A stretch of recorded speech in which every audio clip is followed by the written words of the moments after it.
एक गाल पर थप्पड़ लगे तो दूसरा आगे बढ़ाना है। साधु हो आप, साधुता को अपनाना है। कुछ ऐसा ही महान ज्ञान लेकर मैं भगवती को पढ़ रहा था। महान ज्ञानी बनने के चक्कर में सही गुरु के हत्थे चढ़ रहा था। हाथ जोड़ने वाला विनम्र सैनिक हीन जीवन को सत्य समझ रहा था, जिसे सही गुरु सही तरीके से बिल्कुल सही कर रहा था। भ्रम के अज्ञान गाल पर लपड़ झपड़ थप्पड़ सब पड़ रहा था। कभी कभी मामा करता तो कभी बाप बाप निकल रहा था। तब लगता कितना भला जीता था मैं, कहाँ किस गुरु के हत्थे चढ़ रहा था। चूँकि संतुलन से संसार और जीवन है, जिसमें जहर और अमृत का मिश्रण है, तभी तो भगवती एक सौम्य ज्ञान रूप तो दूसरा हथियार संग पर लैंकर है। जिसने क्या क्या खेल नहीं दिखाया है, जिसने क्या क्या खेल नहीं दिखाया है। नरमुंडों की माला पहनी है, सबों का होली जलाया है। और जिसने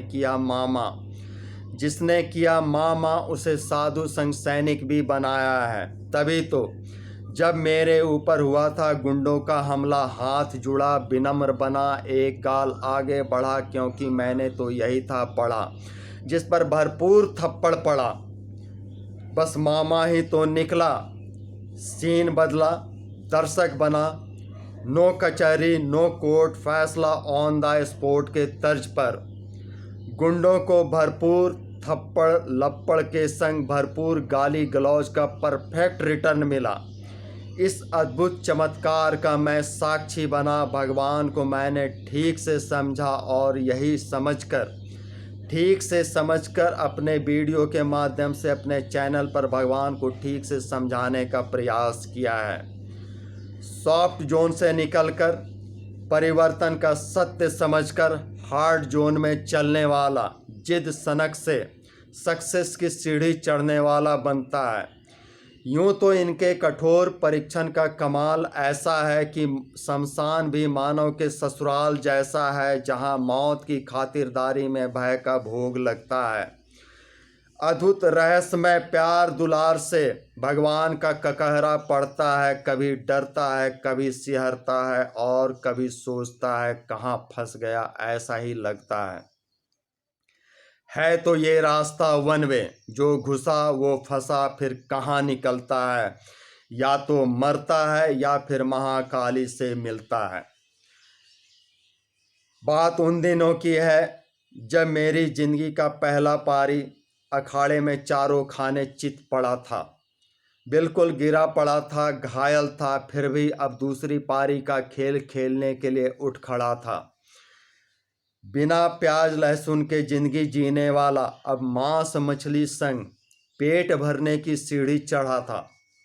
सुबह 9 से रात 10:30, घायल ये शरीर ये शख्स फिर भी खटने के लिए था विवश। और अब मैं मांसाहारी होटल का संचालन कर रहा था। जिस मांसाहारी समाज को हे दृष्टि से देखता, अब मेरा मैं और घमंड टूट रहा था। उन्हीं के संग जिंदगी जी रहा था, उन्हीं के संग चल रहा था। जहां पर कभी कभार अप्यकड़ों का भी अड्डा लगने लगा था, जिनमें गुंडे मवालियों का भी सीढ़ी चढ़ने लगा था। फिर भी अद्भुत है साधु की साधुता का शक्ति। जहां पर मैं अपने तरीके से उनको कंट्रोल करता और सामाजिक अनुशासन के तहत ही अपने कारोबार का संचालन करता। खाने की व्यवस्था यहाँ थी, पीने के लिए कोई भी परेशान करता तो मैं उसके साथ लड़ाई लड़ता। उनके हिसाब से नहीं, उनको अपने हिसाब से चलाता। ना डरता ना हिचकता। कमज़ोर घायल रुग्ण शरीर होने के बावजूद मैं अपने अनुशासन पर टिकता, अपने अनुशासन से ही चलता और चलाने का कारोबार प्रयास करता। सामाजिक व्यवस्था ठीक ठाक चल रही थी, लेकिन मेरे इस कारनामे से, मेरे इस तरीके से बहुत सारे लोग मेरे शत्रु बन रहे थे। अब उन्हीं में कुछ ऐसे लोगों का जमावड़ा भी होने लगा था जो मुझसे चिढ़ने लगा था, जो मेरे ऊपर अपना अधिकार जमाने का प्रयास कर रहा था। और ऐसा ही एक दिन आया।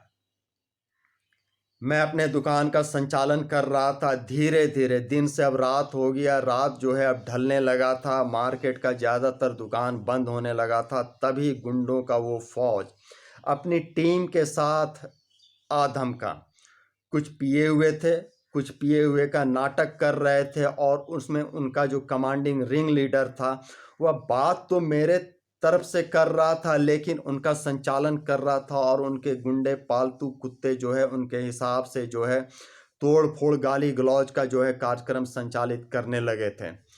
मैं समझ रहा था परिस्थिति अब मेरे बूते से बाहर जा रही थी। मान सम्मान सब कुछ जाएगा, सामान भी जाएगा, व्यापार रोजगार भी जाएगा। कई लोगों का रोजगार उससे जुड़ा हुआ था। मैं लोगों का रोजगार नष्ट होने के भय आशंका से ग्रसित होकर उनके सामने हाथ जोड़ रहा था, साधुता की भाषा में बात कर रहा था। तो शैतान को साधुता की भाषा समझ में कहाँ आती है।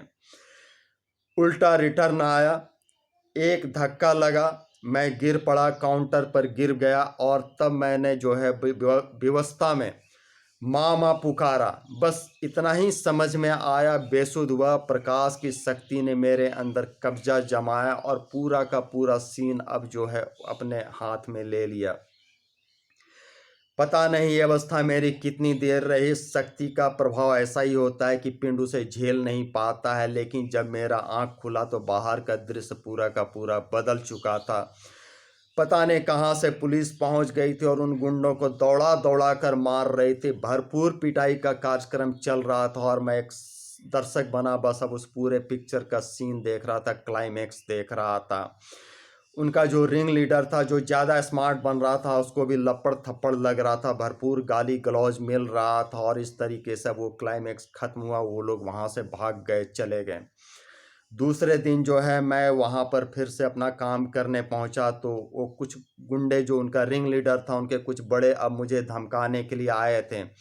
अब खेल का आनंद यहीं पर दिख रहा था कि जो गुंडा, जो रिंग लीडर कल मेरे विपरीत काम कर रहा था, मुझे मारने का, बर्बाद करने का प्रयास कर रहा था, आज मेरे पक्ष से बात कर रहा था और उन्हें ही समझाने का प्रयास कर रहा था कि भैया तो बहुत अच्छे हैं, भैया ये हैं वो हैं, और भैया भैया ही करता रहा। और खेल का अनोखा चमत्कार देखिए कि जब तक मैंने वहाँ काम किया, कभी कोई मेरे ऊपर हावी होने का प्रयास नहीं किया, और भैया भैया करता है वो वहाँ मेरा उन लोगों का समय कटता रहा, और मैं एक सम्मानित जिंदगी वहाँ पर काम करते हुए जिंदगी जीता रहा। ये भगवती का, महाकाली का, महाशक्ति के शक्ति का खेल, अनोखा खेल मैंने आप लोगों के सामने इसलिए रखा है कि आप लोग भी क्रिएटिव पावर को, फाइटर पावर को समझें। क्योंकि हर एक इंसान गेम ऑफ पावर को नहीं समझता है। भगवान का खेल चलता है। अगर आप में साधुता है तो आपका बचाव होता है, होना तय है। धर्म हित, मानव हित में मेरा प्रयास जारी रहेगा। ज़्यादा से ज़्यादा लोगों तक इसे शेयर करने का प्रयास अवश्य करें। जय महाकाली, जय माता राम।